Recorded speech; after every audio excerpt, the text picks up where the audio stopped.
കർത്താവിന്റെ പരിശുദ്ധമായ നാമത്തിൽ നന്ദിയോടെ സ്തോത്രം ചെയ്യുന്നു. ബന്ധത്തിൽ കടന്നു വന്ന് പ്രാർത്ഥിക്കുന്ന എല്ലാ ദൈവമക്കൾക്കും, ദൈവവചനം കേട്ട എല്ലാ ദൈവമക്കൾക്കും, വചന പഠനത്തിനായി കടന്നു വന്നിരിക്കുന്ന എല്ലാ ദൈവമക്കൾക്കും വേഗം വരുന്ന കർത്താവായ യേശുക്രിസ്തുവിന്റെ നിസ്തുല്യമായ നാമത്തിലുള്ള സ്നേഹവന്ദനത്തെ പ്രാരംഭമായി അറിയിക്കുന്നു. വളരെ അനുഗ്രഹിക്കപ്പെട്ട നിലയിലുള്ള ഒരു സാക്ഷ്യം ഇന്ന് പകൽക്കാലം കർത്താവ് നമ്മളെ കേൾപ്പിച്ചു. പ്രാർത്ഥന കേൾക്കുന്ന ദൈവം, മറുപടി നൽകുന്ന ദൈവം, അവൻ ജീവനുള്ള ദൈവമാണെന്ന് വെളിപ്പെടുത്തിക്കൊണ്ട് കഴിഞ്ഞ ദിവസങ്ങൾ നമ്മൾ പ്രാർത്ഥിച്ച പ്രിയ കിഷന്റെ കുടുംബത്തോടുള്ള ബന്ധത്തിൽ കർത്താവ് ആ കുടുംബത്തെ രക്ഷയിലേക്ക് നയിപ്പാൻ കർത്താവ് സഹായിച്ചല്ലോ. ദൈവമക്കളെ, ഒരുവൻ ക്രിസ്തുവിലായാൽ അവൻ പുതിയ സൃഷ്ടി. ആ പുതിയ സൃഷ്ടിക്ക് വേണ്ടി അത്ഭുതങ്ങൾ സൃഷ്ടിക്കുന്ന ഒരു കർത്താവിനെയാണ് നാം ആരാധിക്കുന്നത്. പ്രിയ കിഷന്റെ കുടുംബത്തെ, മാതാപിതാക്കന്മാരെ കർത്താവ് രക്ഷയുടെ അനുഭവത്തിലേക്ക് നയിച്ചതിനായി ഞാൻ ദൈവത്തിന് നന്ദി പറയുന്നു. അതിന്റെ ദാസന്റെ പ്രാർത്ഥന കേൾക്കുന്ന ഒരു ദൈവം ജീവനോടുകൂടെ ഉള്ളതിനായി ഞാൻ ദൈവത്തിന് സ്തോത്രം ചെയ്യുന്നു. വളരെ അനുഗ്രഹിക്കപ്പെട്ട ഒരു ദൈവിക ആലോചന ദൈവവചനത്തിൽ നിന്ന് കർത്താവിന്റെ ദാസൻ പാസ്റ്റർ വർഗീസ് പാസ്റ്ററിനോട് നമുക്ക് കേൾക്കുവാനിടയായി തീർന്നു. ഈ കാലഘട്ടത്തിൽ വളരെ അത്യാവശ്യമായ, വളരെ പ്രധാനപ്പെട്ട വിഷയമാണ് കർത്താവിന്റെ ദാസൻ സംസാരിച്ചത്. പ്രമാണമില്ലാത്തിടത്ത് പാപം വെളിപ്പെടുന്നു എന്നുള്ള ആ ദൈവവചനം. ദൈവത്തിലെ ഇന്ന് പെന്തക്കോസ്ത് കോളത്തിൽ പറ്റിയിരിക്കുന്ന ഏറ്റവും വലിയ വിഷയം അതാണ്. പാപം എന്താണെന്ന് തിരിച്ചറിയാൻ കഴിയാത്ത തരത്തിലേക്ക് നമ്മൾ പോയിക്കൊണ്ടിരിക്കുകയാണ്. പ്രമാണം നഷ്ടപ്പെടുന്നിടത്താണ് പാപം വെളിപ്പെടുന്നത് എന്നുള്ളത് നമുക്ക് ബോധ്യമില്ലാതെ പോയിരിക്കുന്നു. എന്താണ് തെറ്റ്, എന്താണ് ശരിയെന്ന് തിരിച്ചറിയാൻ കഴിയാത്ത, ദൈവവചനത്തെ അതിൻ്റെതായ രീതിയിൽ വ്യാഖ്യാനിക്കുവാൻ കഴിയാത്ത നിലയിലേക്ക് നമ്മൾ പോയിക്കൊണ്ടിരിക്കുകയാണ്. ആളിൽ പ്രമാണം വേണ്ട, ഉപദേശം വേണ്ട, ദൈവവചനം വേണ്ട, എല്ലാം കൃപയാൽ ലഭിക്കുന്നു എന്ന് പറയുന്ന ഒരു ആത്മീയ തലത്തിലേക്കാണ് നമ്മൾ പോയിക്കൊണ്ടിരിക്കുന്നത്. ആളിൽ ആരെയും ഡിസ്റ്റർബ് ചെയ്യരുത്, ആരെയും ഉപദ്രവിക്കരുത്, ആരോടും ദൈവവചനം സംസാരിക്കരുത്, ആരെയും ഉപദേശിക്കരുത് എന്നുള്ള ലെവലിലേക്ക് നമ്മൾ പോയിക്കൊണ്ടിരിക്കുന്നു. അതൊരു തകർച്ചയുടെ മണ്ഡലമാണെന്ന് തിരിച്ചറിയുന്ന ദൈവങ്ങൾക്കായി ഞാൻ സ്തോത്രം ചെയ്യുന്നു. കാരണം വേലി പൊളിഞ്ഞാൽ എല്ലാം നഷ്ടമാകും. ഇന്ന് പകൽക്കാലം നമുക്ക് മടങ്ങി വരാം. അപ്പോസ്തല പ്രവർത്തികളുടെ പഠനത്തിലൂടെയാണ് നമ്മൾ കഴിഞ്ഞ ദിവസങ്ങളിൽ പോയിക്കൊണ്ടിരുന്നത്. അപ്പോസ്തല പ്രവൃത്തി 11-ാം അധ്യായമാണ് കഴിഞ്ഞ ആഴ്ച നമ്മൾ ചിന്തിച്ചത്. ആ 11-ാം അധ്യായത്തിൽ നടന്ന സംഭവങ്ങളെ കുറിച്ചാണ് കഴിഞ്ഞ ആഴ്ച നമ്മൾ ചിന്തിപ്പാനിടയായി തീർന്നത്. 11-ാം അധ്യായത്തിലാണ് അന്ത്യോക്യയിലെ ശിഷ്യന്മാർക്ക് ക്രിസ്ത്യാനികൾ എന്ന പേരായത്. വിശ്വാസികൾക്കല്ല, ശിഷ്യന്മാർക്കാണെന്ന് കഴിഞ്ഞ ആഴ്ചയിൽ നമ്മൾ വളരെ വ്യക്തമായി പഠിച്ചു. ശിഷ്യനെന്ന് പറഞ്ഞാൽ ഒരുവൻ എന്നെ അനുഗമിപ്പാൻ ഇച്ഛിച്ചാൽ തന്നെത്താൻ ത്യജിച്ച് തന്റെ കുരിശെടുത്ത് എന്നെ അനുഗമിക്കുക, വാസ്തവമായി ദൈവവചനത്തിൽ നിലനിൽക്കുക, മറ്റെന്തിനേക്കാൾ ഉപരി യേശുവിനെ വലുതായി കാണുക. ഇങ്ങനെ അനവധി വേദവചനങ്ങളിലൂടെ നമുക്ക് ആ ശിഷ്യത്വത്തിലേക്ക് നമുക്ക് കടന്നു കർത്താവ് കഴിഞ്ഞ നമ്മളെ സഹായിച്ചല്ലോ. അതിനുശേഷം നമ്മൾ പഠിച്ചത് പ്രവാചകന്മാരെ കുറിച്ചാണ്. പുതിയ ദിനത്തിൽ വിശുദ്ധ വേദപുസ്തകത്തിനകത്ത് ആദ്യമായി പ്രവാചകൻ എന്ന് പറയുന്നത്, പ്രവാചകന്മാർ എന്ന് പറയുന്നത് 11-ാം അധ്യായത്തിനകത്താണ്. 2-ാം അധ്യായത്തിനകത്ത് യോവേൽ പ്രവാചകന്മാർ മുഖാന്തരം അരുളി ചെയ്ത ദൈവവചനത്തെ കുറിച്ച് കുട്ടികൾ പറയുമ്പോൾ പ്രവാചകനെ കുറിച്ച് പറയുന്നുണ്ടെങ്കിലും വളരെ വ്യക്തമായി പ്രവാചകന്മാരെ കുറിച്ച് പറയുന്നത് 11-ാം അധ്യായത്തിനകത്താണ്. യെരൂശലേമിൽ നിന്ന് പ്രവാചകന്മാർ അന്ത്യോക്യ സഭയിൽ വന്നു. അവരിൽ ആ പ്രവാചകന്മാരിൽ ഒരുവന്റെ പേര് അവിടെ കൊടുത്തിട്ടുണ്ട്. അഗബോസ് എന്ന് പറയുന്ന പ്രവാചകൻ ദേശത്ത് വരാൻ പോകുന്ന ക്ഷാമത്തെ കുറിച്ച് പ്രവചിച്ചു. അത് തുടർന്ന് സംഭവിക്കുന്നതായിട്ട് അവിടെ തന്നെ കൊടുത്തിട്ടുണ്ട്. അത് മുഖാന്തരം അന്ത്യോക്യ സഭ ഒരു തങ്ങളാലാവുന്ന വിധം ഒരു സഹായം അവരെ ക്രമീകരിക്കുകയും ആ സഹായം പൗലോസിന്റെയും ബർന്നബാസിന്റെയും കയ്യിൽ മറ്റ് സാധുക്കളായ സഭകൾക്ക് അത് അയച്ചു കൊടുക്കുകയും ചെയ്യുന്ന ഒരു ക്രമീകരണമാണ് ആ 11-ാം അധ്യായത്തിന്റെ അവസാന ഭാഗം നമുക്ക് കാണുവാൻ കഴിയുന്നത്. പ്രവചനത്തെക്കുറിച്ചും പ്രവാചകന്മാരെ കുറിച്ചും കഴിഞ്ഞ ആഴ്ച വാസ്തവമായി നമ്മൾ ചിന്തിച്ച് നമ്മൾ പഠിക്കാനിടയായി തീർന്നു. സത്യപ്രവചനമുണ്ട് എന്നും അതുകൊണ്ട് തന്നെ നല്ല പ്രവചനം ഉള്ളതുകൊണ്ട് തന്നെ ഡ്യൂപ്ലിക്കേറ്റ് പ്രവചനമുണ്ട്, നല്ല പ്രവാചകന്മാരുണ്ട് അതുകൊണ്ട് തന്നെ ഡ്യൂപ്ലിക്കേറ്റ് പ്രവാചകന്മാരുണ്ട് എന്ന് കഴിഞ്ഞ ആഴ്ച നമ്മൾ ചിന്തിച്ചു. പറയുന്നതെല്ലാം വാസ്തവമായതുകൊണ്ട് നല്ല പ്രവചനമാകണമെന്നില്ലെന്ന് നമ്മൾ കഴിഞ്ഞ ചിന്തിച്ചു. വെളിച്ചപ്പാടത്ത് വിളിച്ചു പറഞ്ഞ ഇതാ അത്യുന്നതനായ ദൈവത്തിന്റെ ദാസന്മാർ രക്ഷാമാർഗം ഉപദേശിച്ചു തരുന്നവർ എന്ന് പറയുന്ന ദൂത് കറക്റ്റായിരുന്നു. ദൂത് കറക്റ്റായതുകൊണ്ട് പ്രവാചകൻ കറക്റ്റാവണമെന്നില്ല. കാരണം അതിന്റെ സ്രോതസ്, അതിന്റെ ഉറവിടം എവിടെയാണെന്ന് അന്വേഷിക്കണമെന്ന് ആത്മാവിലുള്ളവൻ അത് കണ്ടുപിടിക്കണമെന്ന് ദൈവത്തിന്റെ വചനം പറയുന്നു. അതേപോലെ തന്നെ ഒരു പ്രവചനം കറക്റ്റ് ആയതുകൊണ്ട് അടുത്ത പ്രവചനം കറക്റ്റ് ആകണമെന്നില്ലെന്നുള്ളത് തിരുവചനത്തോടെ നമുക്ക് മനസ്സിലാക്കുവാൻ കഴിയും. അപ്പോൾ അതെ, പത്രോസ് യേശു കർത്താവിന്റെ അടുക്കൽ വന്ന് പറയുന്നത് നീ ജീവനുള്ള ദൈവത്തിന്റെ പുത്രനായ ക്രിസ്തു എന്ന് പറയുമ്പോൾ ദൈവം തന്നെ പറയും, യേശു കർത്താവ് തന്നെ പറയുന്നു, ഇത് ജഡരക്തങ്ങളല്ല നിനക്ക് വെളിപ്പെടുത്തി തന്നത്, ഇത് സ്വർഗസ്വനായ എന്റെ പിതാവാണ് വെളിപ്പെടുത്തി തന്നതെന്ന് പറഞ്ഞ് അവനെ കരമടിച്ചവനെ പ്രോത്സാഹിപ്പിക്കുന്നതായിട്ട് അവിടെ കാണുവാൻ കഴിയും. എന്നാൽ സ്വല്പ മണിക്കൂറുകൾ കഴിഞ്ഞപ്പോൾ അതേ ദൈവിക വാക്ക് പറഞ്ഞ അതേ പത്രോസ് തന്നെ അവനെ മാറ്റി വിളിച്ചുകൊണ്ട് പോയിട്ട് നീ ക്രൂശിൽ കയറണ്ട എന്ന് പറയുമ്പോൾ അവന്റെ മുഖത്ത് നോക്കിക്കൊണ്ട് പോ സാത്താനെ എന്ന് പറയുന്ന അനുഭവങ്ങൾ അവിടെ ഉണ്ടായിട്ടുണ്ട്. ഇത് രണ്ടും വന്നത്, ഈ രണ്ട് ദൂരം വന്നതും ഒരാളിൽ നിന്നാണ്. പക്ഷെ ഒന്ന് ദൈവത്തിൽ നിന്നായിരുന്നെങ്കിൽ മറ്റൊരു പിശാചിൽ നിന്നാണ് വെളിപ്പെട്ടത്. അതുകൊണ്ടാണ് ഒന്ന് നീ ദൈവത്തിൽ നിന്നാണ് പ്രാപിച്ചതെന്ന് പറഞ്ഞ് സന്തോഷിക്കുമ്പോൾ മറ്റേ ഭാഗത്ത് പോ സാത്താനെ എന്ന് പറഞ്ഞ് അതിനെ ശാസിക്കുന്നതായിട്ട് കാണുവാൻ കഴിയും. നമ്മുടെ ജീവിതത്തിലെ ദൈവത്തിൽ നിന്നുള്ള പ്രവചനങ്ങൾ നമ്മൾ ചിത്രീകരിക്കരുത്, പ്രവാചകന്മാരെ നമ്മൾ ആക്ഷേപിക്കരുത്. എന്നാൽ പ്രവചനത്തെയും പ്രവാചകന്മാരെയും നമ്മൾ തിരിച്ചറിയണം. ദൂത് ശരിയായതുകൊണ്ടോ അത് ദൂത് പറയുന്ന ആൾ വെള്ള വസ്ത്രം ധരിച്ചതുകൊണ്ടോ അല്ല, ആ പിൻപിലുള്ള വ്യാപരിക്കുന്ന ശക്തി ഏതാണെന്ന് തിരിച്ചറിയത്തക്കണോ ആത്മാവിനെ വിഭജിക്കുവാൻ ദൈവമക്കളോട് ഞാൻ ആവശ്യപ്പെടുകയാണ്. 12-ാം അധ്യായത്തിലേക്ക് നമ്മൾ മടങ്ങി വരുന്നു. 12-ാം അധ്യായം ആരംഭിക്കുന്നു. അവിടെ തുടങ്ങിയിരിക്കുന്നത് എങ്ങനെയാണ്? ആ കാലം എന്ന് പറയുന്നത് ഞാൻ ഇപ്പോൾ പറഞ്ഞ ആ കാലമാണേത്. അത് പ്രവാചകന്മാർ ഇസ്രായേലിൽ അന്തികയിൽ വന്ന് അതിൽ ക്ഷാമത്തെ കുറിച്ച് പ്രവചിക്കുന്നു. ആ ക്ഷാമം സംഭവിക്കുന്നു. ആ കാലത്ത് അത് അന്തിക സഭ ഒരു സഹായം ക്രമീകരിക്കുന്നു. അത് പൗലോസിന്റെയും ബർണ്ണബാസിനെയും കൈ കൊടുത്ത് മറ്റുള്ളവരെ സഹായിക്കുന്നു. ആ കാലത്ത് സഭ വളരെ അനുഗ്രഹിക്കപ്പെട്ട നിലയിൽ മുൻപോട്ട് പോയിക്കൊണ്ടിരിക്കുന്ന കാലത്ത് യെരൂശലേം സഭയെപ്പോലെ തന്നെ പ്രാർത്ഥിക്കുകയും ആരാധിക്കുകയും ചെയ്ത സഭ അന്തിക സഭ, വചനം പഠിപ്പിക്കുകയും പ്രസംഗിക്കുകയും ചെയ്ത സഭ അന്തിക സഭ, വിശുദ്ധിക്ക് വേണ്ടി നിൽക്കുന്ന സഭ അന്തിക സഭ, ഉപദേശത്തിന് വേണ്ടി ഉപദ്രവം സഹിക്കുവാൻ വിളിക്കപ്പെട്ട സഭ അന്തിക സഭ, മറ്റുള്ളവരെ സഹായിക്കുന്ന സഭ അന്തിക സഭ, അതേപോലെ തന്നെ ജീവനുള്ള സഭ, വളരുന്ന സഭ അന്തിക സഭ. ഇങ്ങനെ അന്തിക സഭ ദൈവിക വചനത്തിനനുസരിച്ച് ആത്മാവിനാൽ വളർത്തപ്പെട്ട് മുൻപോട്ട് പോയിക്കൊണ്ടിരിക്കുമ്പോൾ പെട്ടെന്ന് പുസ്തകം ഇങ്ങനെ പറയുന്നു, ഹെരോദ രാജാവ് സഭയിൽ ചിലരെ പീഡിപ്പിക്കേണ്ടവരെ കൈതട്ടി. ചിലരെ എന്നാണ് അവിടെ കൊടുത്തിരിക്കുന്നത്, സഭയിൽ ചിലരെ പീഡിപ്പിക്കേണ്ടവര്. ആ ചിലരെ എന്നുള്ള പദം വളരെ പ്രധാനപ്പെട്ട പദമാണ്. അവിടെ പ്രധാനപ്പെട്ട വ്യക്തികളുടെ പേര്, 1-2 പേരുടെ പേര് പറയുന്നുണ്ടെങ്കിൽ തന്നെയും, അത് യാക്കോബ്, അടുത്തത് 10 വർഷം പറയുന്നുണ്ടെങ്കിൽ അവർ മാത്രമല്ല ചിലരെ എന്ന് പറഞ്ഞ സംഭവം 11-ാം അധ്യായം 20-ാം വാക്യം വായിക്കുമ്പോൾ അവിടെയും ഉണ്ട്. പേരില്ലാത്ത ചിലരെ കുറിച്ച് അവിടെ പറയുന്നുണ്ട്. 11-ാം അധ്യായം അതിൽ 20-ാം വാക്യം ഇങ്ങനെയാണ് വായിക്കുന്നത്, അവരിൽ ചിലർ നിമിത്തം ഉണ്ടായ ഉപദ്രവം ഹേതുവായ ചിതറിപ്പോയവർ യഹൂദന്മാരോടല്ലാതെ മറ്റാരോടും വചനം സംസാരിക്കാതെ ഫോനിക്ക, കുപ്രോസ്, അന്ത്രിക്ക എന്നീ പ്രദേശങ്ങൾ സഞ്ചരിച്ചു. അവരിൽ ചിലർ കണ്ടോ, അവരിൽ ചിലർ. അപ്പോൾ ചിതറിപ്പോയവരെ കുറിച്ചാണ് പറയുന്നത്. ദൈവവചനം മുഖാന്തരം പീഡ അനുഭവിച്ച ആ ദേശവാസികൾ ചിതറിപ്പോയി. ആ ചിതറിപ്പോയ ചിലർ അത് ദൈവവചനം മറ്റിടങ്ങളിൽ പോയി പ്രവേശിക്കുന്നു. അങ്ങനെയുള്ള ദൈവവചനത്തിലൂടെ നിൽക്കുന്ന ചിലരെയാണ് ഹെരോദാവ് പീഡിപ്പിക്കുവാൻ കഴിക്കുന്നത്. ഞാൻ ഒരിക്കൽ കൂടെ പറയേണ്ട ഇതിലെ ദൈവനാമത്തിന് വേണ്ടി പ്രവർത്തിക്കുന്നവർക്കെതിരെയാണ് പ്രശ്നം. അഭിഷേകമുള്ളവർക്കെതിരെയാണ് പ്രശ്നം. അഭിഷേകമില്ലാത്തവർക്ക് ഒരു പ്രതികൂലവുമില്ല. ഞായറാഴ്ച വന്നു ആരാധിക്കുന്ന ഒരു വിശ്വാസിയായി മാത്രം ഇരുന്നാൽ ഒരു പ്രശ്നവുമില്ല നിനക്ക്. പക്ഷെ ദൈവം ആഗ്രഹിക്കുന്ന ശിഷ്യത്വത്തിലേക്ക് നീ വരികയാണെങ്കിൽ, യേശുവിന്റെ നാമത്തെ ഉയർത്തുവാൻ തക്കവണ്ണമുള്ള വിളി നിന്റെ മേലുണ്ടെങ്കിൽ, ആ പ്രവർത്തനത്തിലൂടെ വെളിപ്പെടണമെങ്കിൽ നിനക്കെതിരെ പ്രതികൂലം ഉണ്ടാകും. പക്ഷെ ആ പ്രതികൂലത്തിന് നടുവിൽ കർത്താവ് മാറിയിരിക്കത്തില്ല. കർത്താവ് പറയുന്നു, ഞാൻ നിന്നോട് കൂടെ ഇരിക്കും. ഇതിനെ ആരല്ലോ ദൈവത്തിന്റെ വചനം നമ്മൾ വളരെ വാസ്തവമായി തിരിച്ചറിയുമ്പോൾ ആരോടാണ് ദൈവം സംസാരിക്കുന്നത് നമ്മൾ തിരിച്ചറിയണം. പലപ്പോഴും നമ്മൾ വചനമെടുത്ത് നമ്മൾ ചുമ്മാ റിപ്പോർട്ട് ചെയ്യുന്നവരാണ്. യേശു പുരുഷാരത്തോടല്ല പറഞ്ഞത്, ലോകാവസാനത്തോടും എല്ലാം നാൾ ഞാൻ നിങ്ങളുടെ കൂടെ ഇരിക്കുന്നു. പുരുഷാരത്തോട് പറഞ്ഞിട്ടില്ല, അപ്പം തന്നവരോട് പറഞ്ഞിട്ടില്ല, കൂടെ നടന്നവരോട് പറഞ്ഞിട്ടില്ല. യേശു ആരോടാ പറഞ്ഞത്?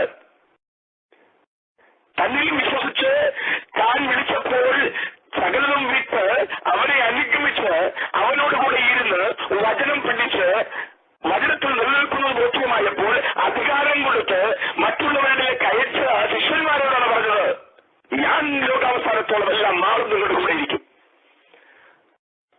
ആ വാക്ക് കേട്ടവരാണ് ഇറങ്ങി പുറപ്പെട്ടു. അവർ ദൈവത്തിന്റെ വചനം പ്രസംഗിച്ചു. കർത്താവ് അവരുടെ കൂടിയിരുന്നു. അത്ഭുതങ്ങളും അടയാളങ്ങളാലും അവർ പറഞ്ഞ വചനത്തെ ഉറപ്പിച്ചും പോന്നു.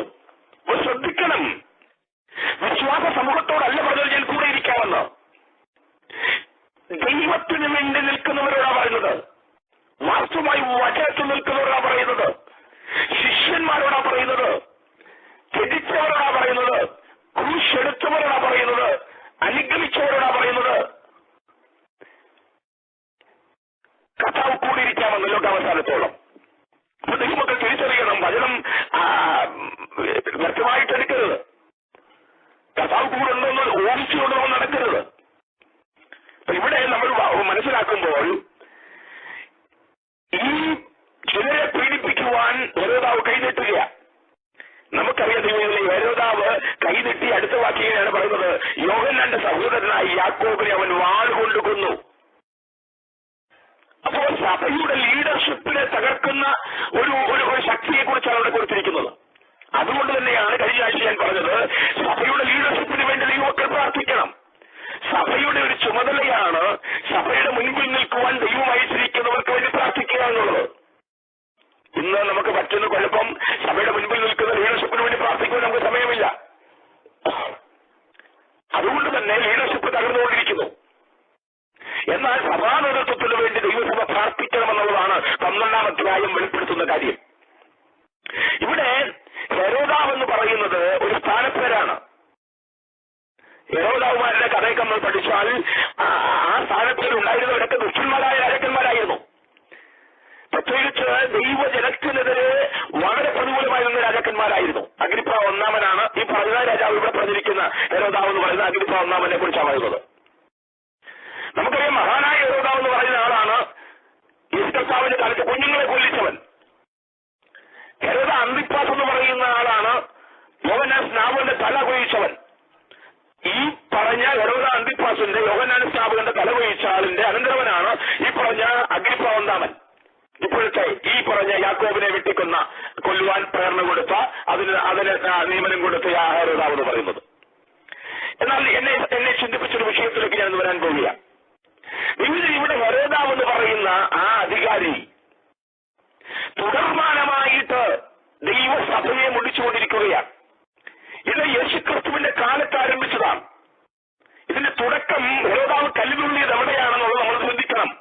പലപ്പോഴും ദുഷ്ടശക്തികൾ തലമുറയായിട്ട് എതിരായി നിൽക്കുവാനുള്ള കാരണം എന്താണെന്ന് നമ്മൾ ചിന്തിക്കണം. ഇവിടെ ഹെരോദാവ് ആദ്യമായിട്ട് കല്ലുതുള്ളുന്നതായിട്ട് നമ്മൾ കാണുന്നത് മത്തായി സുവിശേഷം 2-ാം അധ്യായത്തിനകത്താണ്. എന്താണ് അവിടെ സംഭവിച്ചത്? ഹെരോദാവ് ആദ്യമായി കല്ലുതുള്ളുന്നത് മത്തായി സുവിശേഷം 2-ാം അധ്യായത്തിനകത്ത് യേശുക്രിസ്തുവിന്റെ ജനനത്തോടുള്ള ബന്ധത്തിലാണ്. അവിടെ യേശുക്രിസ്തു 2-ാം അധ്യായത്തിൽ നമ്മൾ പഠിക്കുമ്പോൾ ഹെരോദ രാജാവിന്റെ കാലത്ത് യേശു യഹൂദയിലെ ബേത്ലഹേമിൽ ജനിച്ച ശേഷം എന്ന് പറഞ്ഞാണ് 2-ാം അധ്യായം തുടങ്ങുന്നത്. മത്തായി സുവിശേഷം 2-ാം അധ്യായം. ഇവിടെ നമ്മുടെ വിഷയം ഇതാണ്. അപ്പോസ്തലപ്രവൃത്തി 12-ാം അധ്യായമാണ് നമ്മൾ പഠിക്കുന്നത്.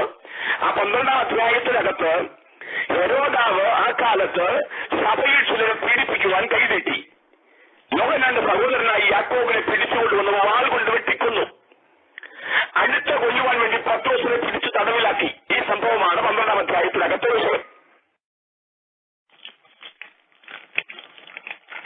4-ാം വാക്യത്തിനകത്ത് പത്രോസ് തടവിലാകുന്നു. 5-ാം വാക്യത്തിനകത്ത് സഭ ശ്രദ്ധയോട് പ്രാർത്ഥിക്കുന്നു.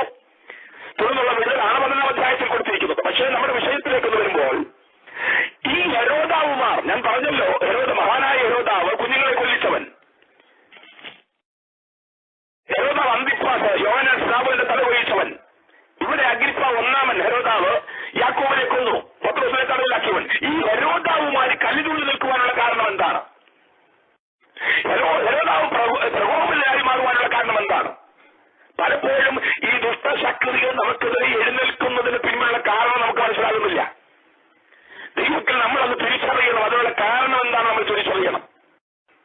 കാരണം യേശുക്രിസ്തു കാൽവരി ക്രൂശിൽ ജയിച്ചത് പാപത്തിന് പിശാചിനെ മാത്രമല്ല, യേശുവിനെ ക്രൂശിൽ കയറ്റിയത് പാപമാണ്. ആ പാപത്തെ കാൽവരി ക്രൂശിലേക്ക് ജയിച്ചു. ആ പാപത്തിന് കാരണക്കാരനായ പിശാചിനെ ജയിച്ചു. അവിടെ കൊണ്ട് അവസാനിച്ചില്ല. മരണത്തെ ജയിച്ചു, പാതാളത്തെ ജയിച്ചു, സാമ്രാജ്യ ശക്തിയെ ജയിച്ചു, മതശക്തികളെ ജയിച്ചു, ലോകശക്തികളെ ജയിച്ചു. ഇങ്ങനെ അനവധി വിഷയങ്ങൾ അതിനെ ജയിച്ച ശേഷമാണ് ഞാൻ സഭയെപ്പണിയും പാതാള ഗോപുരങ്ങളെ ജയിച്ചതെന്ന് പറഞ്ഞത്. ദൈവമക്കൾ തിരിച്ചറിയണം. എല്ലാത്തിന്റെയും തലയായി നിൽക്കുന്നതുകൊണ്ടാണ്, എല്ലാത്തിനെയും കാൽക്കീഴാക്കി വെച്ചുകൊണ്ടാണ് യേശുക്രിസ്തു പറഞ്ഞത്. എഫേസ്യ ലേഖനം 2-ാം അധ്യായത്തിനകത്ത് അത് കൊടുത്തിട്ടുണ്ട്. എഫേസ്യ ലേഖനം 2-ാം അധ്യായത്തിനകത്ത്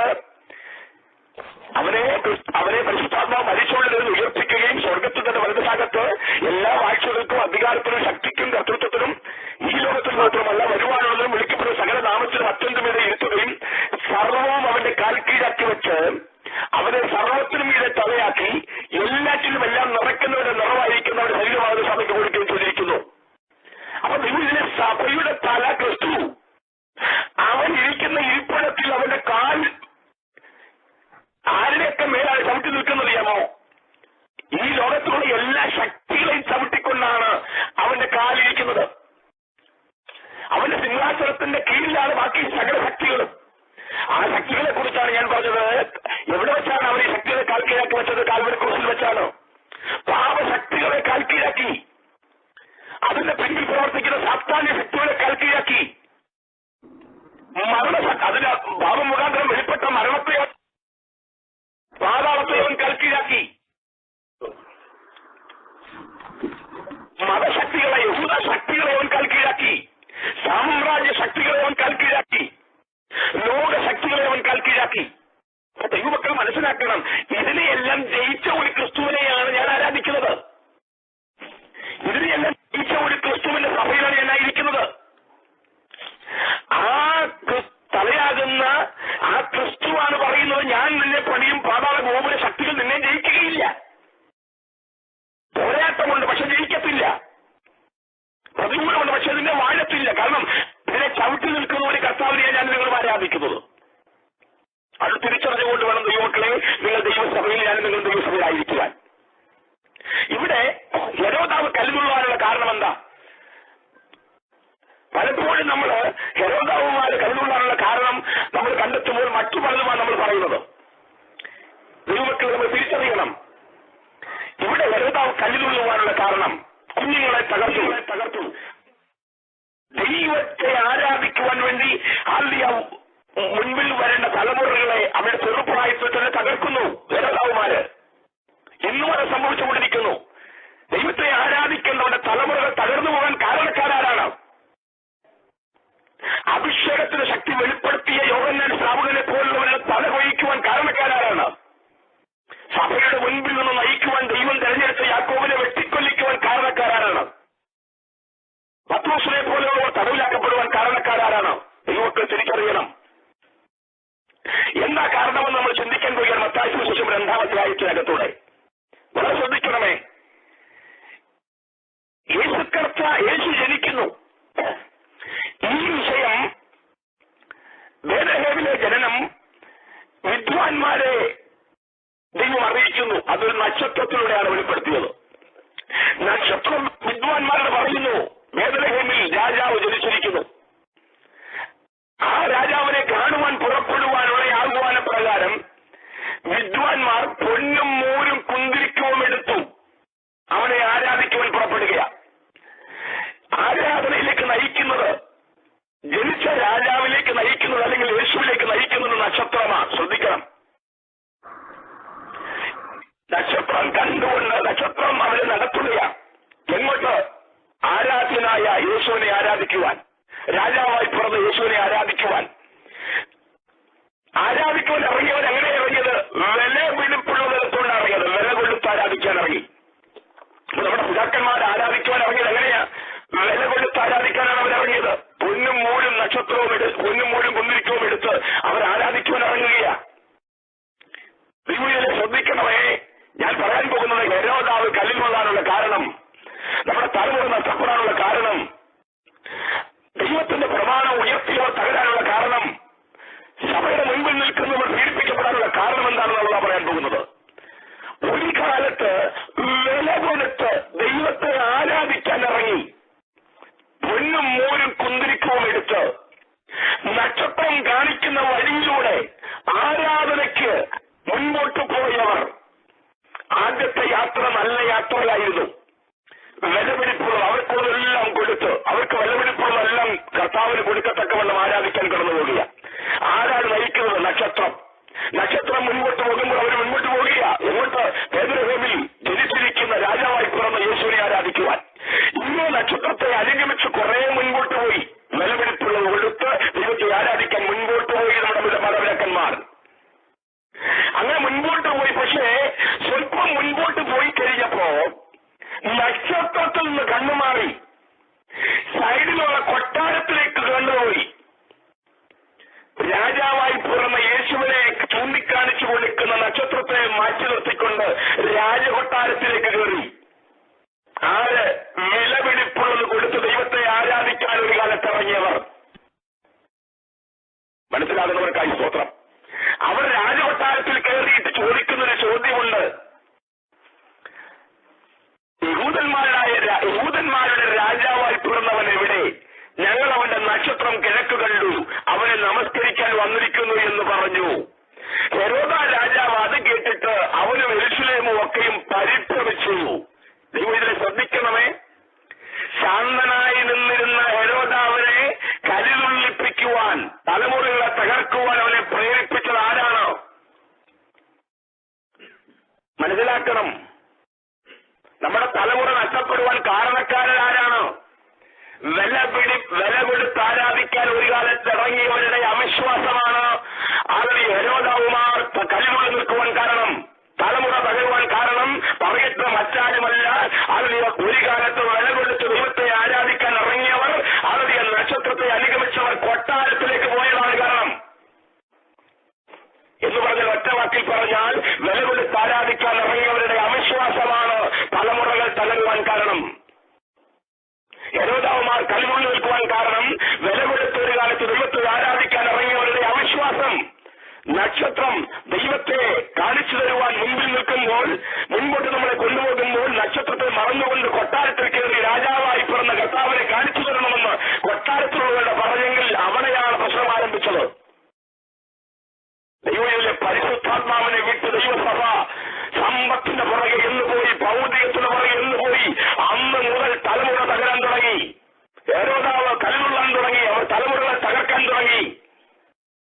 പരിശുദ്ധാത്മാവിനെ എന്ന് ഉപേക്ഷിച്ചു, അന്ന് നടത്തുന്നവനെ എന്ന് ഉപേക്ഷിച്ചു, ആരാധനയ്ക്ക് നമ്മളെ നയിക്കുന്നവനെ എന്ന് ഉപേക്ഷിച്ചു, യേശുക്രിസ്തുവിനെ ഉയർത്തുവാൻ നമ്മളെ പ്രേരിപ്പിക്കുന്നവനെ എന്ന് ഉപേക്ഷിച്ചു.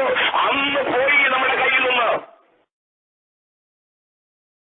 എത്ര പേർക്ക് ദൂരം മനസ്സിലാകുമെന്ന് എനിക്കറിയില്ല, പക്ഷെ ഇവിടെ നിങ്ങൾ ശ്രദ്ധിച്ചാൽ മനസ്സിലാകും. അതുവരെ ഹെരോദാവ് ഒരു പ്രശ്നവും ഉണ്ടാക്കിയിട്ടില്ല, ഒരു കുഞ്ഞിനെയും തൊട്ടിട്ടില്ല ഹെരോദാവ്. എന്നാൽ നോക്കിയട്ടെ, നക്ഷത്രത്തെ അനുഗമിച്ചവര് ഇപ്പോ കൊട്ടാരത്തിക്കോട് ചോദിക്കുന്നു, രാജാവായി പിറന്നവൻ എവിടെ? കുഞ്ഞെ, വില കൊടുത്ത് ദൈവത്തെ ആരാധിക്കാൻ ഇറങ്ങിയ സഹോദരന്മാരെ, നക്ഷത്രമല്ലേ നിന്നെ അങ്ങോട്ട് കൊണ്ടുപോയിക്കൊണ്ടിരിക്കുന്നത്? ഇത്രത്തോളം കൊണ്ടുവന്ന നക്ഷത്രമല്ലേ? നീ ആ നക്ഷത്രത്തെ വിട്ട് കൊട്ടാരത്തിൽ കയറി ചോദിക്കുക. ഉടൻ സംഭവിച്ചത് എന്താണ്? അദ്ദേഹം പരിശ്രമിച്ചു. അദ്ദേഹം സഭയിലെ മൂപ്പന്മാരെ, മഹാപുരോഹിതന്മാരെ, ശാസ്ത്രിമാരെ അവരെ കൂട്ടുവരുത്തി ക്രിസ്തു എവിടെയാകുന്നു ജനിക്കുന്നതെന്ന് അവരോട് ചോദിച്ചു. അവർ അവരോട് യഹൂദനെ യഹൂദൻ തന്നെ എന്ന് പറഞ്ഞു. കാര്യം മനസ്സിലായി, ജനിച്ചു എന്നുള്ളത് മനസ്സിലായി. രാജാവ് ഭയപ്പെട്ടു. കാരണം തന്നെ താൻ ജീവിച്ചിരിക്കുമ്പോൾ വേറൊരു അധികാരി ജനിച്ചിരിക്കുന്നു, വേറൊരു രാജാവ് ജനിച്ചിരിക്കുന്നു. ഹെരോദാവ് വിദ്വാൻമാരെ രഹസ്യമായി വിളിച്ചു. നക്ഷത്രം വെളിപ്പെട്ട സമയം അവരോട് സൂക്ഷ്മമായി ചോദിച്ചറിഞ്ഞു. അവരെ ബേത്ലഹേമിലേക്ക് അയച്ചു. നിങ്ങൾ ചെന്ന് ശിശുവിനെ കുറിച്ച് സൂക്ഷ്മമായി അന്വേഷിക്കുവിൻ, കണ്ടെത്തിയാൽ ഞാനും ചെന്നവരെ നമസ്കരിക്കുന്നതിന് വന്ന് എന്നെ അറിയിക്കുവിൻ എന്ന് പറഞ്ഞു. രാജാവ് പറഞ്ഞത് കേട്ട് അവർ പുറപ്പെട്ടു. നക്ഷത്രം ശിശു ഇരിക്കുന്ന സ്ഥലത്ത് വിതേ വന്നു നിൽക്കുവോളം അവർക്ക് മുൻപായി പോയിക്കണം. അപ്പോഴും നക്ഷത്രമുണ്ട് അവരെ കൊണ്ടുപോകാൻ. ശ്രദ്ധിക്കണമേ. രാജാവിന് മനസ്സിലായി, ഇതാ വേറെ രാജാവ് ജനിച്ചിരിക്കുന്നു. എന്നാൽ ആ രാജാവ് എവിടെയാണെന്ന് അറിയണമെങ്കിൽ ഈ നക്ഷത്രത്തിന് പുറകെ ഇവരെ എത്തേ പറ്റത്തുള്ളൂ. അതുകൊണ്ട് വിദ്വാൻമാർ പറഞ്ഞു, നിങ്ങൾ പോയിട്ട് അവനെ ആരാധിപ്പിച്ച് അവൻ എവിടെയാണെന്നുള്ളതിന് മതിയോ എന്നോട് പറയാം, ഞാനും പോയി ആരാധിക്കുവാൻ. അവരിറങ്ങി, ശിഷ്യന്മാരിറങ്ങി. നക്ഷത്രം അപ്പോഴും അവിടെയുണ്ട്. ദൈവത്തിന്റെ വഴി നടത്തുന്ന പരിശുദ്ധാത്മാവ് എപ്പോഴും ഉണ്ട് സഭയിൽ. പക്ഷേ നിനക്ക് താല്പര്യമില്ലാത്തത് കൊണ്ടാണ് അവൻ മുൻപോട്ട് പോകാത്തത്. നീ കൊട്ടാരത്തിലേക്ക് കയറിയത് കൊണ്ടാണ് അവന്റെ പ്രവൃത്തി വെളിപ്പെടാത്തത്. ഇന്നും പ്രവർത്തിക്കുവാൻ പരിശുദ്ധാത്മാവുണ്ട്. ഇന്നും അത്ഭുതങ്ങൾ ചെയ്യുവാൻ പരിശുദ്ധാത്മാവുണ്ട്. ഇന്നും നടത്തുവാൻ പരിശുദ്ധാത്മാവുണ്ട്. പാപത്തെക്കുറിച്ചും നീതിയെക്കുറിച്ചും ന്യായവിനെക്കുറിച്ചും ബോധം വരുത്തുന്ന പരിശുദ്ധാത്മാവ് ഇന്നുമുണ്ട്. പക്ഷെ ആവേശമുള്ളവർക്ക് വേണ്ടി മാത്രമേ വെളിപ്പെടത്തുള്ളൂ. കൊട്ടാരത്തിൽ കയറിയപ്പോൾ നക്ഷത്രം അനങ്ങിയില്ല. എന്നാൽ കൊട്ടാരത്തിൽ ഇറങ്ങി അവർ വീണ്ടും നക്ഷത്രം നോക്കിയപ്പോൾ നക്ഷത്രം മുൻപോട്ട് പോയി. ആ നക്ഷത്രം അവരെ യേശുവിന്റെ അടുക്കൽ കൊണ്ടുപോയി. അവർ പൊന്നും ഒരു പൊന്നിരിക്കവും വെച്ച് അവനെ ആരാധിച്ചു. ആരാധിച്ച ശേഷം രാജാവ് പറഞ്ഞതുപോലെ രാജാവിനെ അറിയിക്കുവാൻ തിരിച്ചു കൊട്ടാരത്തിലേക്ക് നടക്കുമ്പോൾ വഴിയിൽ വെച്ച് ദൈവത്തിന്റെ ദൂതൻ തടഞ്ഞു നിർത്തിയിട്ട് പറഞ്ഞു, അങ്ങോട്ട് ഇനി പോകരുത്, കൊട്ടാരത്തിലേക്ക് പോകരുത്, വേറൊരു വഴിയായി പോകാൻ പറഞ്ഞു. അവർ ദൂതനെ അനുസരിച്ച് കൊട്ടാരത്തിലേക്ക് പോകാൻ വേറെ വഴിയായി പോയി. എന്നാൽ രാജാവ് എവിടെയാണെന്ന് തിരിച്ചറിയാൻ വേണ്ടി കാത്തിരുന്ന ഹെരോദാവ് കലിതുള്ളാൻ തുടങ്ങി. രാജാവിന് മനസ്സിലായി, അവരെന്നെ കളിയാക്കി, അവരെന്നെ അപമാനിച്ചു, അവരെന്നെ കളിപ്പിച്ചു. ഇതിലെ എന്തിനാണെന്നറിയാമോ? ദൂതൻ ഇറങ്ങിയിട്ട് ആ കൊട്ടാരത്തിലേക്ക് ഇനി പോകരുതെന്ന് പറഞ്ഞത് ജനിച്ച യേശുവിന്റെ തല പോകുമെന്ന് പേടിച്ചല്ല, പിന്നെയോ ആ യേശുവിനെ ഈ ഹെരോദാവ് രാജാവായിരിക്കുമ്പോൾ വേറൊരു രാജാവിനെ ആരാധിച്ച ശേഷം നീ അവിടെ ചെന്നാൽ നിന്റെ തല പോകും. അതുകൊണ്ടാണ് വേറെ വഴിയാക്കി വിട്ടത്. ദൈവം ശ്രദ്ധിക്കണമേ. ഹെരോദാവ് കല്ലുകൊള്ളാൻ തുടങ്ങി.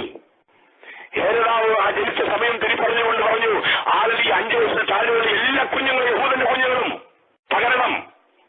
ദൈവം ശ്രദ്ധിക്കണമേ. ആരാധിക്കുന്ന പ്രമാണമുള്ളവന്റെ തലമുറകൾ തകരാൻ കാരണക്കാരാരാണ്? അവിടെയാണ് ആദ്യത്തെ തീരുമാനം വരുന്നത്. കൊട്ടാരത്തിൽ നിന്ന് ആദ്യത്തെ ഓർഡർ വരുന്നത്, നിയമനം വരുന്നത് അവിടെയാണ്. യഹൂദന്റെ 5 വയസ്സിൽ താഴെയുള്ള എല്ലാ തലമുറകളെയും ആൺകുഞ്ഞുങ്ങളെയും കൊല്ലണം. കണ്ടു ദൈവത്തിന്റെ പേരിലെ പ്രമാണമുള്ളവന്റെ തലമുറ തകരാൻ കാരണം ആരാധിക്കുവാൻ, വില കൊടുത്ത് ആരാധിക്കുവാൻ ഇറങ്ങിയവന്റെ അവിശ്വാസമാണ്. നക്ഷത്രത്തിന്റെ പുറകെ പോകേണ്ടവൻ കൊട്ടാരത്തിലേക്ക് അപ്പോൾ തിരിഞ്ഞു. അവിടെയാണ് ഹെരോദാവ് കലകൊള്ളാൻ തുടങ്ങിയത്. എത്ര ദൈവമക്കൾക്ക് മനസ്സിലാക്കുന്നുണ്ട് കാര്യം? ഇന്ന് പകൽക്കാലം ദൈവത്തിന്റെ പേരിലെ അവിടെ അതാണ് കർത്താവിലാസൻ തിരുവർഗസ് ഭാഷയോട് നമ്മൾ ആദ്യം കിട്ടുന്നത്. പ്രമാണം എവിടെ നഷ്ടപ്പെട്ടോ? പ്രമാണം നഷ്ടപ്പെട്ട ഇടത്താണ് പാപം വെളിപ്പെടുന്നത്.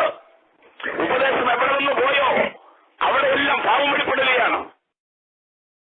അവിടെയെല്ലാം ദൈവപ്രവൃത്തി അസ്തമിക്കുകയാണ്. അവിടെയെല്ലാം വെയിൽ പൊളിയുകയാണ്. അവിടെയെല്ലാം പിശാച് കയറുകയാണ്. ദൈവമക്കൾ തിരിച്ചറിയണം. ദൈവമക്കൾ ഉപദേശത്തിലേക്ക് മടങ്ങി വരണം. പ്രമാണത്തിലേക്ക് മടങ്ങി വരണം. മോശ പർവ്വതത്തിന് മുകളിലേക്ക് കയറിപ്പോകുമ്പോൾ ദൈവിക പ്രമാണവുമായി ദൈവം നിൽക്കുകയാ, കാത്തു നിൽക്കുകയാ. ആ മലയുടെ മുകളിൽ പ്രമാണം എഴുതിക്കൊണ്ടിരിക്കുമ്പോൾ ദൈവത്തിലെ താഴെ എന്ന് സംഭവിക്കുന്നത് പ്രമാണം നഷ്ടപ്പെടുത്തുന്ന ഒരു ജനതയാണ് കാണുന്നത്. ഇന്നും അത് അന്നുകൊണ്ട് ഇന്നും അത് സംഭവിച്ചുകൊണ്ടിരിക്കുകയാണ്. മേളിൽ പ്രമാണം റെഡിയായിക്കൊണ്ടിരിക്കുമ്പോൾ താഴെ പ്രമാണം നഷ്ടപ്പെടുകയാണ്. എന്നാൽ ആ പ്രമാണത്തോട് നിൽക്കുവാൻ തയ്യാറായ അത്രയും ലക്ഷം ആൾക്കാരുള്ളതിൽ ആ പ്രമാണത്തോട് നിൽക്കുവാൻ തയ്യാറായ ഒരു യേശുവായ ദൈവം അടുത്ത നായകനാക്കി ദൈവം നിയമിക്കുക. ദൈവത്തിലെ ആ ഭൂരിപക്ഷത്തിന്റെ കൂടെയല്ല ദൈവം നിൽക്കുന്നത്. ദൈവിക പ്രമാണത്തിന് വേണ്ടി നിൽക്കുവാൻ നീ തയ്യാറാണെങ്കിൽ നീന്റെ കൂടെ നിൽക്കുവാൻ ദൈവം തയ്യാറാകും. ഇവിടെ നിങ്ങൾ നോക്കിയാട്ട് അവിടെയാണ് ഹെരോദാവ് കല്ലുകൊള്ളുന്നത്. ആ ഹെരോദാവ് കല്ലുള്ളി യഹൂദന്റെ 5 വയസ്സിൽ താഴെയുള്ള എല്ലാ ആൺകുഞ്ഞുങ്ങളെയും കൊന്നു. കണ്ട ദൈവത്തിന്റെ പേരിലെ അതിന് കാരണക്കാരാണ്? നമ്മുടെ തലമുറ നഷ്ടപ്പെടുവാൻ കാരണക്കാരാണ്?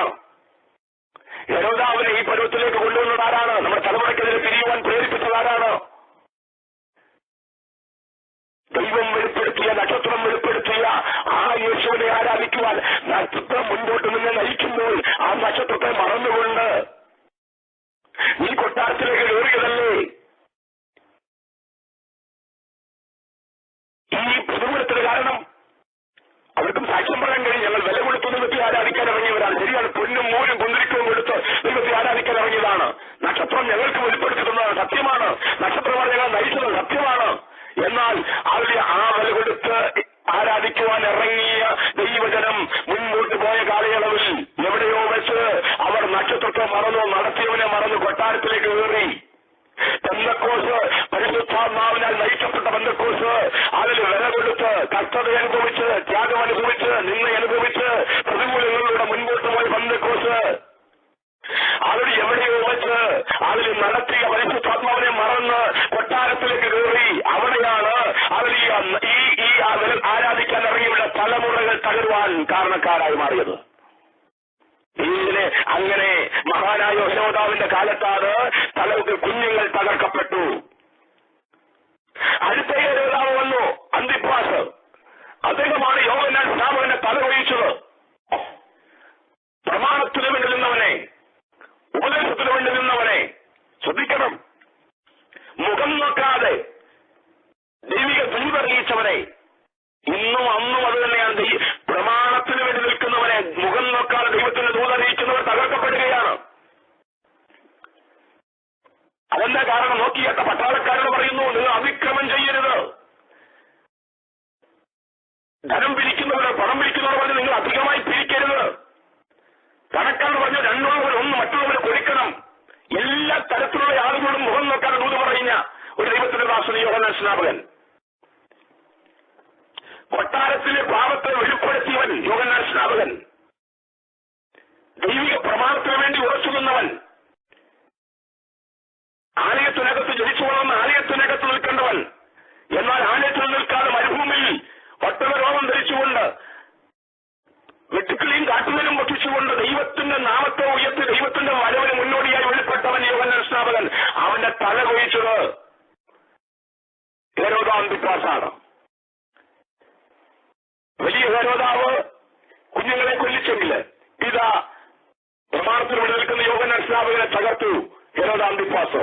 ഇവിടെ ഇതാ അഗ്രിപ്പ ഒന്നാമൻ ഹെരോദാവ് സഭയുടെ മുൻപിൽ നയിക്കുവാൻ ദൈവം തെരഞ്ഞെടുത്ത് യാക്കോബ് അപ്പോസ്തലനെ വെട്ടിക്കൊല്ലിക്കുന്നു. ഇതാ സഭയുടെ മുൻപിലേക്ക് വെളിപ്പെട്ടുവന്ന പത്രോസിനെ പിടിച്ച് തടവിലാക്കുകയാണ്, വീണ്ടും കൊല്ലിക്കുകയാണ്. ആ പശ്ചാത്തലമാണ് 12-ാം അധ്യായത്തിൽ നമുക്ക് കാണുവാൻ കഴിയുന്നത്. ദൈവമക്കളെ മനസ്സിലാക്കേണ്ട പ്രധാനപ്പെട്ട വിഷയമാണ് ഞാനിവിടെ പറഞ്ഞത്. പലപ്പോഴും നമ്മൾ ദൈവിക പ്രമാണത്തിൽ വിട്ടുമാറുമ്പോൾ നമ്മുടെ തലമുറകൾ തകർക്കപ്പെടുവാൻ നമ്മൾ കാരണക്കാരായി മാറുകയാണ്. ഉപദേശത്തിൽ നമ്മൾ വിട്ടുമാറുമ്പോൾ, നടത്തുന്നവനെ നമ്മൾ മറക്കുമ്പോൾ, കൊട്ടാരം കാണുന്നത് കൊട്ടാരത്തിലേക്ക് നമ്മൾ കയറുമ്പോൾ ഓർക്കുക, നമ്മളൊരു ശത്രുവിനെ സൃഷ്ടിക്കുകയാണ്, നമ്മൾ ശത്രുവിനെ പ്രകോപിപ്പിക്കുകയാണ്, നമ്മൾ വേലി പൊളിച്ചു കൊടുക്കുകയാണ്. മനസ്സിലാകുന്ന ദൈവമക്കൾക്കായി ഞാൻ കർത്താവിന്റെ സ്തോത്രം ചെയ്യുന്നു. ഇവിടെ 12-ാം അധ്യായം വളരെ പ്രധാനപ്പെട്ട അധ്യായമാണ്. സഭാനേതൃത്വത്തിന് വേണ്ടി ദൈവസഭ പ്രാർത്ഥിക്കണമെന്ന് വെളിപ്പെടുത്തുന്ന ഒരു അധ്യായം. പ്രാർത്ഥനയ്ക്ക് ശക്തിയുണ്ട്. സഭ പ്രാർത്ഥിക്കുമ്പോൾ ആ പ്രാർത്ഥന ശക്തിയുള്ള പ്രാർത്ഥനയാണെന്ന് വെളിപ്പെടുത്തുന്ന ഒരു അധ്യായം. ശ്രദ്ധയോടുകൂടിയ പ്രാർത്ഥന അത്ഭുതങ്ങളെ പെട്ടെന്ന് വെളിപ്പെടുത്തുന്ന ഒരു അധ്യായമാണ് 12-ാം അധ്യായം. ഇവിടെ ആദ്യം കുറിച്ചിരിക്കുന്നത് എങ്ങനെയാണ്?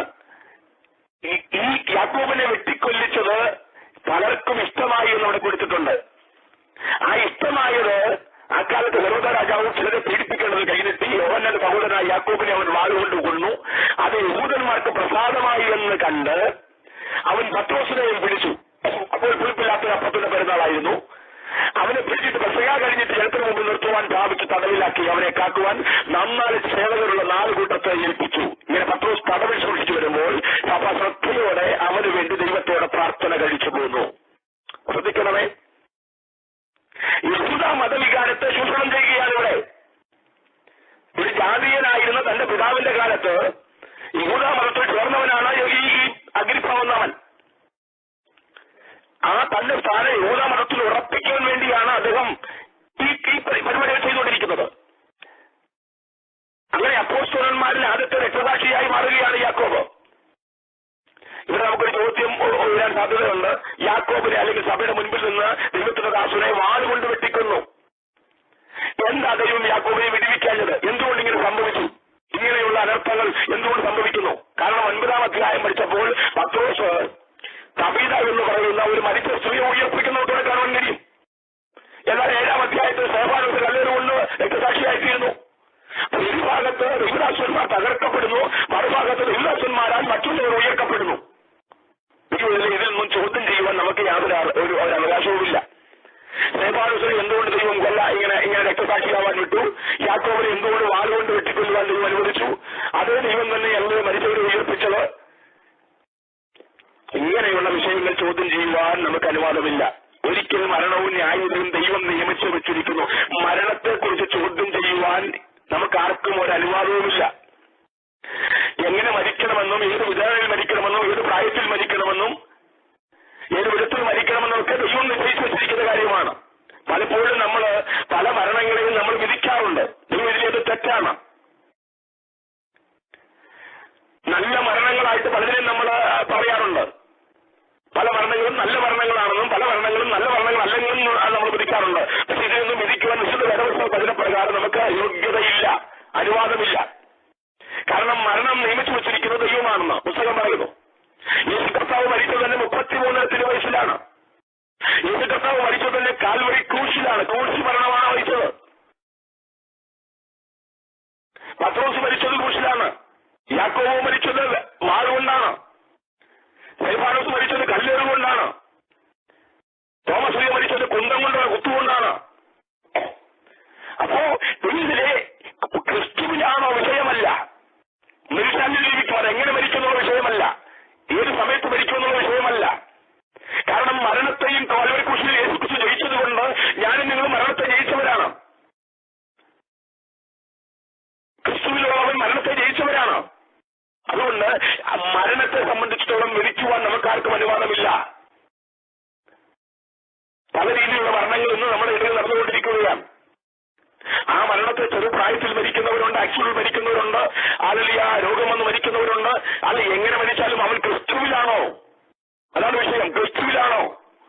രക്ഷിക്കപ്പെട്ടയാളാണോ? ദൈവത്തോട് ബന്ധപ്പെട്ടയാളാണോ? ആണെങ്കിൽ ക്രിസ്തുവിൽ മരിക്കുന്നവന് മരണമില്ല. അതവന് ഉറക്കം മാത്രമാണെന്ന് പുസ്തകം പറയുന്നു. അതവന് വിശ്രമമാണെന്ന് പുസ്തകം പറയുന്നു. അതിന് ഒരു നേരത്തേക്കുള്ളതെന്ന് പുസ്തകം പറയുന്നു. അവൻ ഉയർത്തുവാൻ വേണ്ടി വിളിക്കപ്പെട്ടവനാണെന്ന് പുസ്തകം പറയുന്നു. അതുകൊണ്ട് മരണത്തെ വിളിക്കുവാൻ നമുക്ക് അനുവാദമില്ല. ഇവിടെ യാക്കോബ് മരിച്ചു, അതിന് ദൈവം അനുവദിച്ചു എന്നുള്ളതാണ് വിഷയം. എന്നാൽ പത്രോസ് അതേ അനുഭവത്തിലൂടെ കടന്നു പോകുവാൻ വേണ്ടി ഈ ഹെരോദാവ് അവനെ തടവിലാക്കപ്പെടുമ്പോൾ സഭ ശ്രദ്ധയോടുകൂടെ പ്രാർത്ഥിക്കുന്നു എന്നിവിടെ കൊടുക്കുന്നുണ്ട്. നിങ്ങളുടെ ശ്രദ്ധയോടുകൂടെ പ്രാർത്ഥന എന്ന് പറയുന്നത് വളരെ പ്രധാനപ്പെട്ട വിഷയമാണ്. ഇവിടെ ലീഡർഷിപ്പിന് വേണ്ടി ദൈവസഭ പ്രാർത്ഥിക്കുന്നു. ദൈവത്തിലെ ഏറ്റവും വലിയ ആത്മീയ ആയുധമാണ് പ്രാർത്ഥന. വിശുദ്ധ വേദപുസ്തകത്തിനകത്ത് അപ്പോസ്തലനായ പൗലോസ് ആത്മീയ പോരാട്ടത്തെ കുറിച്ച് പറയുന്നുണ്ട്. ഈ ആത്മീയ പോരാട്ടത്തിന് ഉപയോഗിക്കുന്ന പ്രധാനപ്പെട്ട ആയുധങ്ങളെ കുറിച്ച് പറയുന്നുണ്ട്. അതൊന്ന് വചനമെന്ന ആത്മാവിന്റെ വാൾ. കാരണം ഒരു ആത്മമണ്ഡലത്തിലാണ് പിശാചുമായി നമ്മൾ പോരാടുന്നത്, ഭൗതിക മണ്ഡലത്തിലല്ല. കണ്ണുകൊണ്ട് കാണാൻ കഴിയത്തില്ല പിശാച് വരുന്നത്. എന്നാൽ ആത്മാവിൽ ജയിക്കുന്നവന്, ആത്മാവിൽ ജാഗരിക്കുന്നവന്, ആത്മാവിൽ നടക്കുന്നവന് പിശാചിന്റെ പ്രവൃത്തികളെ തിരിച്ചറിയാൻ കഴിയും, പിശാചിനെ കാണുവാൻ കഴിയും. അവൻ പിശാചിനോട് പോരാടിക്കൊണ്ടായിരിക്കുന്നത്. അപ്പൊ ശ്രദ്ധിക്കണമേ ദൈവത്തിന്റെ പൈതലേ, ആത്മാവിലാണ് അവൻ പിശാചിനോട് പോരാടേണ്ടത്. അപ്പൊ ആത്മാവിൽ പിശാചിനോട് പോരാടണമെങ്കിൽ ഒന്ന് ആയുധം വചനമെന്ന ആത്മാവിന്റെ വാൾ. ആത്മാവിൽ വചനം സംസാരിക്കുമ്പോൾ പിശാച് വെട്ടുകൊള്ളുകയാണ്, പിശാചിനോട് പോരാടുകയാണ്. ആത്മനിറവിൽ വചനം സംസാരിക്കുമ്പോൾ ഒരു ശക്തി വെളിപ്പെടുകയാണ്. രണ്ട്, ആത്മാവിൽ പ്രാർത്ഥിക്കുക. അപ്പോസ്തലനായ പൗലോസ് പറഞ്ഞു, പ്രാർത്ഥനയാലും യാചനയാലും ഏതു നേരത്തും ആത്മാവിൽ പ്രാർത്ഥിക്കണം. ഞാൻ ബുദ്ധി കൊണ്ടും പ്രാർത്ഥിക്കും, ആത്മാവ് കൊണ്ടും പ്രാർത്ഥിക്കും. അപ്പൊ ആത്മാവിൽ പ്രാർത്ഥിക്കുക അതൊരു ആയുധമാണ്. അവിടെ തന്നെ പറഞ്ഞുണ്ട്, പ്രാർത്ഥനയുണ്ട്, യാചനയുണ്ട്. സദാ പ്രാർത്ഥന. എന്നെ, എന്റെ കുടുംബത്തെ, എന്റെ കുഞ്ഞുങ്ങളെ, എന്റെ കാര്യം പ്രാർത്ഥന. തരണേ യാചന. അത് രണ്ടുമുണ്ട്, ചെയ്യോ, നോ പ്രോബ്ലം. പക്ഷേ ആത്മാവിൽ പ്രാർത്ഥിക്കേണ്ട അവസരങ്ങളിൽ ആത്മാവിൽ പ്രാർത്ഥിക്കണം. ഏത് പ്രാർത്ഥനയാലും യാചനയാലും ഏതു നേരത്തും ആത്മാവിൽ പ്രാർത്ഥിക്കുക. ഇവരിൽ അന്യഭാഷയിൽ പ്രാർത്ഥിക്കുക. യുദ്ധപ്രാർത്ഥനയാണ്. അത് ആത്മീയ ആയുധമാണ്. അത് ശ്രദ്ധയോടുകൂടിയ പ്രാർത്ഥനയാണ്. ഇന്നിപ്പോൾ ദൈവസഭയ്ക്കകത്തുള്ളവർ, പരിശുദ്ധാത്മാവിന്റെ അഭിഷേകം പ്രാപിച്ചവർ ആത്മാവിന് എപ്പോഴും പ്രാർത്ഥിക്കുന്നവരായിരിക്കണം. കാരണം പിശാചിന്റെ തന്ത്രങ്ങൾ നിങ്ങൾ അറിയാത്തവരല്ലല്ലോ. അവൻ ഏതു നേരത്തും ആ വേർതിരിക്കുകയാണ് വിഴുങ്ങാൻ വേണ്ടി. അവന്റെ പ്രവർത്തനങ്ങളെ തകർക്കണമെങ്കിൽ ദൈവജനം ആത്മാവിൽ പ്രാർത്ഥിക്കണം. അപ്പൊ ഒന്നാമത്തെ ആയുധം വചനമെന്ന ആത്മാവിന്റെ വാൾ. രണ്ട്, ആത്മാവിൽ പ്രാർത്ഥിക്കുക. മൂന്നാമതൊരു ആയുധമുണ്ട്, യോബിന്റെ പുസ്തകത്തിനകത്ത് കൊടുത്തിട്ടുണ്ട്. മനുഷ്യർ ദൈവസന്നിധിയിൽ വന്ന് പ്രാർത്ഥിക്കുമ്പോൾ ദൈവം അവന്റെ എതിരാളിയായി പിശാചിനെ എഴുതു താഴെയിടും. എന്നാൽ അവനെ പറ്റിപ്പിടിച്ചു കിടക്കും വീണ്ടും ഇവന്റെ മേൽ കയറാൻ. എന്നാൽ മനുഷ്യർ അവന്റെ നേരെ കൈകൊട്ടും, അവന്റെ സ്ഥലത്തുനിന്ന് അവനെ വിരട്ടി പുറത്താക്കും. ദൈവജനം കരമടിച്ച് ദൈവത്തെ ആരാധിക്കുമ്പോൾ ആ കരത്തിന്റെ ശക്തി ഒരു ആയുധമായി മാറുകയാണ്. ആ കരചലനം ഒരു ആയുധമായി മാറുകയാണ്. അങ്ങനെ പുസ്തകം പറഞ്ഞത്, മനുഷ്യർ അവന്റെ നേരെ കൈകൊട്ടും, അവന്റെ സ്ഥലത്തുനിന്ന് അവനെ വിരട്ടി പുറത്താക്കും. ദൈവജനം നീ ദൈവത്തെ കരമടിച്ച് ദൈവത്തെ ആരാധിക്കുമ്പോൾ ആ ആരാധന ഒരു ആയുധമായി മാറുകയാണ്. നീ ആത്മാവിൽ പ്രാർത്ഥിക്കുന്ന ഒരു ആയുധമായി മാറുകയാണ്. നീ ആത്മാവിൽ വചനം സംസാരിക്കുമ്പോൾ ഒരു ആയുധമായി മാറുകയാണ്. പിശാചിന്റെ പ്രവൃത്തികളെ വെട്ടിക്കളയുകയാണ്. അപ്പോൾ ഈ ആയുധം ദൈവസഭ തിരിച്ചറിയണം. വചനമെന്ന ആത്മാവിന്റെ വാൾ, ആത്മാവിനുള്ള പ്രാർത്ഥന, ആത്മാവിനുള്ള ആരാധന, ഇത് തിരിച്ചറിയണത് മൂന്നും ഒരു ആയുധമാണ്. അപ്പൊ ഇവിടെ ദൈവസഭ ശ്രദ്ധയോടുകൂടെ പ്രാർത്ഥന ആരംഭിക്കുകയാണ്. ലൂക്കോസ് 22-ാം അധ്യായം അത് 44-ാം വാക്യത്തിനകത്ത് യേശു കർത്താവ് ഗത്സമനയിൽ ഇങ്ങനെ ഒരു പ്രാർത്ഥന പ്രാർത്ഥിച്ചതായിട്ട് വായിക്കുവാൻ കഴിയും. അവിടെ യേശു കർത്താവ് ഒറ്റയ്ക്ക് ഗത്സമനയിൽ ചെന്ന് ബാക്കി സഹോദരന്മാർ ശിശുമാർ ഉറങ്ങുമ്പോൾ അവർ ഒറ്റയ്ക്ക് മാറിയിരുന്ന് പ്രാർത്ഥിക്കുന്നതിനെ കുറിച്ച് അവിടെ കൊടുത്തിരിക്കുന്നത് ലൂക്കോസ് 22:47 പറഞ്ഞത്, അതിശ്രദ്ധയോടെ അവൻ പ്രാർത്ഥിച്ചു. ആ സമയത്താണ് അവന്റെ വിയർപ്പുകളിൽ വ്യക്തമായി താഴെ വീണത്. അപ്പൊ ശ്രദ്ധയോടുകൂടിയ പ്രാർത്ഥന എന്ന് പറയുന്നത് അതൊരു പോരാട്ടമാണ്, അതൊരു യുദ്ധമാണ്. ഇവിടെയും സഭ യുദ്ധ പ്രാർത്ഥന നടത്തുകയാണ്. ശ്രദ്ധയോടുകൂടെ പ്രാർത്ഥിക്കുക. സഭ തിരിച്ചറിയുകയാണ്. ആ പ്രാർത്ഥനയുടെ ശക്തി ഇതാ കാരാഗ്രഹത്തിനകത്ത് വെളിപ്പെടുകയാണ്. അവിടെ കൊടുത്തിരിക്കുന്ന പദമുണ്ടല്ലോ, ശ്രദ്ധിക്കണമേ. പത്രോസ് ഇപ്പോൾ കിടക്കുന്നത് എവിടെയാണ്? തടവിലാണ്. Maximum security എടുത്തിരിക്കുക. 4 ആൾ വീതമുള്ള 4 കൂട്ടത്തെയാണ് കാവൽ ഏൽപ്പിച്ചിരിക്കുന്നത്. 4 പേർ വീതമുള്ള 4 കൂട്ടം. അങ്ങനെ അതിൽ അകത്തെ മുറിയിൽ, ഇരുട്ടുള്ള മുറിയിൽ കൈവിലങ്ങുകളാൽ ബന്ധിക്കപ്പെട്ട് 4 ആൾ വീതമുള്ള 4 കാവൽ പടയാളികളുടെ നടുവിൽ കിടന്നുറങ്ങുന്ന പത്രോസിനെ നമുക്ക് കാണുവാൻ കഴിയുന്നത്. ആ പത്രോസിന്റെ അടുക്കലേക്ക് പെട്ടെന്ന് ദൂതൻ ഇറങ്ങുന്നു. ശ്രദ്ധിക്കണമേ, ദൂതൻ ഇറങ്ങുമ്പോൾ ആ ഇരുട്ടുള്ള മുറിക്കകത്ത് വെളിച്ചമുണ്ടാകുന്നു. അതിനുശേഷം നമ്മളിവിടെ കാണുന്നത് പത്രോസിനെ തട്ടി ഉണർത്തുന്നു.